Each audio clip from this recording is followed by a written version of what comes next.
votre boulot, c'est de défendre le consommateur. Vous aviez envie de parler de la complémentaire santé, parce qu'il y a des choses qui vont changer dans les mois qui viennent. C'est quoi la réglementation là? Enfin, dans les mois et semaines même, parce que dès le 1er décembre de cette année, donc vraiment on parle de semaines, où les consommateurs pourront résilier beaucoup plus facilement leur mutuelle santé.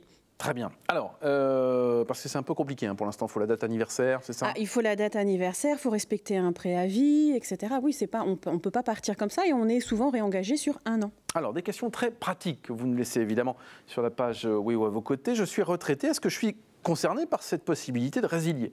Question de Didier. Alors, réponse facile, oui, parce que ça concerne tous les contrats individuels. Par contre, la nouveauté, et ce qui est bien aussi, c'est que ça concerne aussi les contrats collectifs.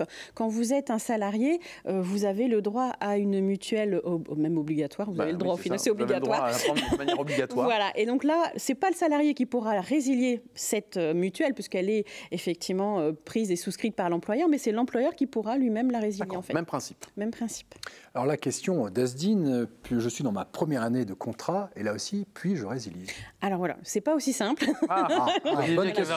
Principe exception, en droit on connaît. C'est-à-dire qu'effectivement, on doit attendre la fin de la première année. Et à partir de la première année, donc 1 an et 1 jour, si je puis dire, là on peut résilier à tout moment et sans devoir justifier d'un motif quelconque. Donc là, en cours d'année, on ne peut pas.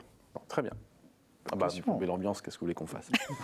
Question de Vincent de Maubeuge.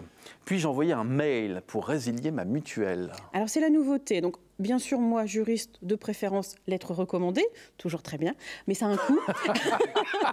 Donc voilà, non mais voilà. Là, c'est une petite préférence, une lettre recommandée. Bah oui, mais quand j'ai des litiges, après, oui, c'est vrai que c'est la préférence. Mais le mail, c'est pas. Mais voilà, mais alors, ce qu'on appelle juridiquement tout ce qui est support durable, donc le mail, mais aussi dans votre espace, entre guillemets, client, où vous pouvez contacter votre conseiller de mutuelle, vous pouvez aussi leur faire part de cette demande, en fait. Donc c'est vrai que c'est une nouveauté, ça évite des frais, et il y a toujours une trace de toute façon. Donc ça, c'est pas mal. Ça change bientôt.